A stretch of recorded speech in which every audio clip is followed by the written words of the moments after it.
Un participant maintenant, avant la pause, je vais appeler Lucas. L'artiste Lucas va nous parler justement de l'impact de l'art dans la société. Bonjour. Bonjour. Je vais commencer par dire bonsoir à tous.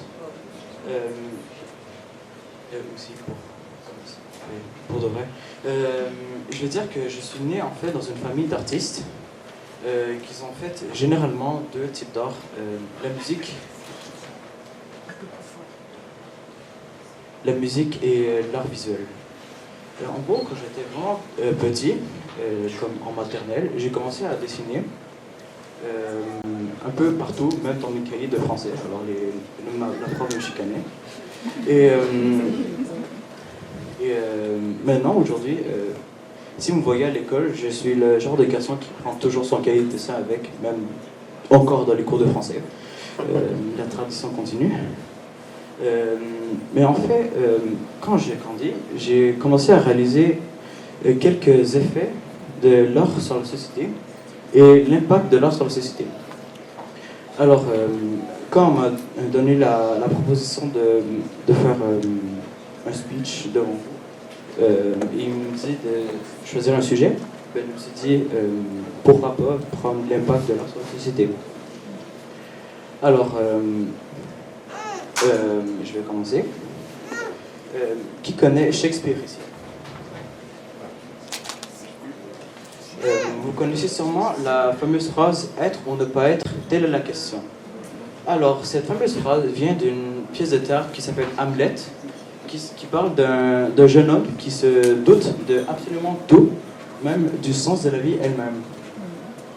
Alors, cette phrase est souvent référée pour plusieurs choses comme l'art, la philosophie, la littérature, etc. Mais ce soir, je vais vous mettre une nouvelle phrase en tête. C'est « paraître ou ne pas paraître, telle est la question ». Alors, pourquoi j'ai dit ça? C'est parce qu'il y a plusieurs types d'art dans la société et dans le monde qui ne paraissent pas comme de l'art, mais en réalité, c'est de l'art. Alors, en tout, globalement, le monde a considéré qu'il y a 10 types d'art. Il y a l'architecture, les immeubles et les édifices, la sculpture, c'est les statues, les arts visuels, la peinture, le dessin, etc. La musique, c'est-à-dire les symphonies, les orchestres, le rap, tout ce qui concerne la musique et les instruments. La littérature, c'est-à-dire les romans, les livres, etc. Les arts de la scène, c'est-à-dire l'opéra et le théâtre. Le cinéma, tout ce qui concerne que ce soit un long métrage ou un court métrage avec des caméras et des acteurs, etc. Et aussi de l'animation. Les arts médiatiques, c'est un type d'art qu'on utilise des électroniques pour créer l'œuvre d'art. Et la BD, un des types d'art qui est très récent, qui a été accepté pour un des derniers types d'art.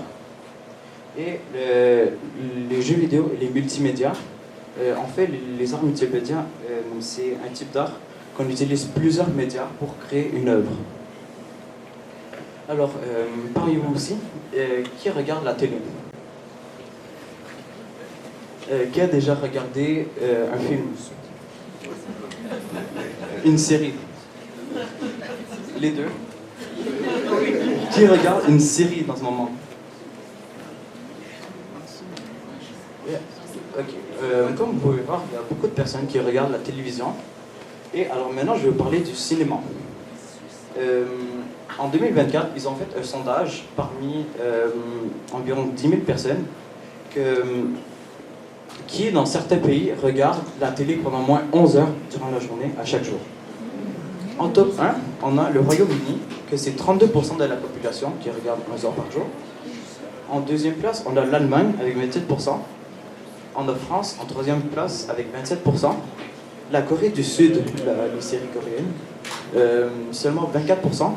Et en cinquième, les États-Unis avec 22%. Alors, comme vous pouvez voir, l'invention de le cinéma a vraiment très impacté la société. Et maintenant, tout le monde regarde le cinéma. Alors, le cinéma, plusieurs personnes qui écrivent les textes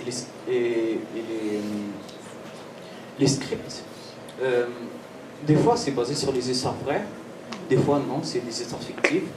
Mais il y a plusieurs des cas qu'ils font des films pour justement sensibiliser les personnes à certains sujets comme les guerres ou les catastrophes naturelles ou les problèmes de la société comme le racisme ou les stéréotypes. Et aussi, l'art du cinéma, c'est aussi fait pour se sentir submergé dans le monde que le réalisateur essaye de nous mettre en contexte, de se sentir part du monde qu'on est en train de regarder dans notre écran, que ce soit un cellulaire ou au cinéma, qu'on ressente les émotions du personnage ou des acteurs et qu'on se sente concerné. Mais il y a aussi quelques points néfastes, c'est-à-dire que ça dépend de ce qu'on regarde. Si on regarde beaucoup de choses vulgaires, explicites et violentes, ça se peut qu'il y ait une légère modification sur le comportement, qu'on devienne plus agressif et plus violent. Mais ça, je ne vais pas en parler dessus. Aussi, derrière chaque œuvre, il y a aussi une personne qui fait les arts, les artistes. Alors, c'est quoi l'impact des artistes dans la société? Pour commencer, les artistes deviennent populaires grâce à leurs œuvres d'art, bien sûr, parce que sinon, ils vont pas devenir populaires par quelque chose d'autre, j'en sais rien. En gros, grâce à leurs œuvres d'art, ils vont devenir plus populaires, ils auront beaucoup d'influence et de popularité sur la société en soi. Ça dépend des artistes, mais ces deux mots, popularité et influence, c'est une lame à double tranchant. On peut utiliser ces deux mots, ces deux sujets, pour le bien ou pour le mal sur la société. Si on veut, admettons, influencer la société, on peut transmettre n'importe quel message, que ce soit mauvais ou bon, dans la société.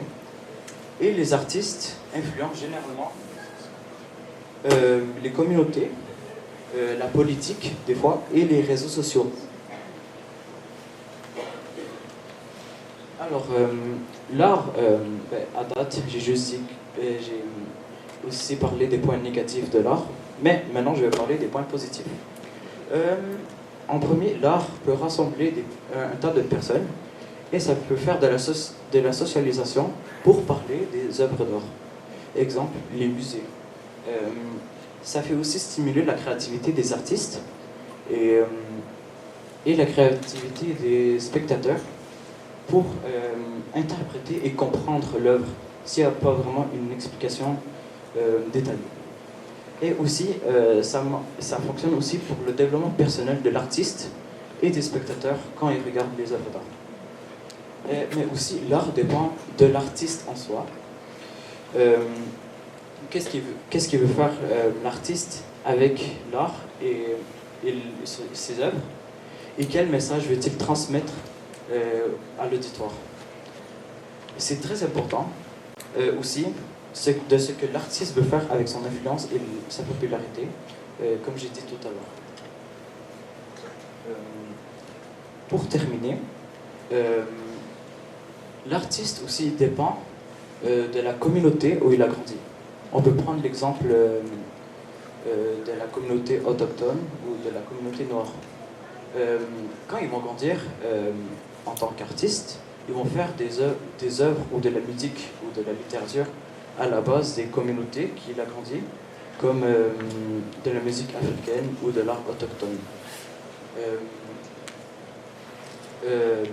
Mais la société s'est faite à partir de plusieurs communautés. Et après, l'artiste va influencer la société et aussi va influencer la communauté pour améliorer sa propre communauté et l'aider à se développer. Mais dans chaque communauté, il y a plusieurs personnes comme moi ou vous. Alors,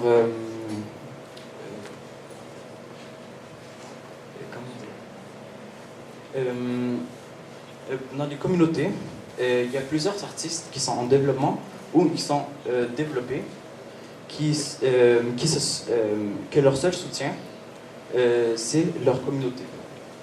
Alors, si vous voulez garder, si on veut garder l'art sain et honnête, il faut que premièrement nous gardons nos communautés saines. Parce que s'il y a des mauvaises communautés, les artistes vont faire des mauvais arts, mais un art qui peut faire de la mauvaise influence sur la société et sur le monde. Alors ça dépend aussi de nous tous pour influencer l'art et influencer la société. Merci. Merci beaucoup, Lucas.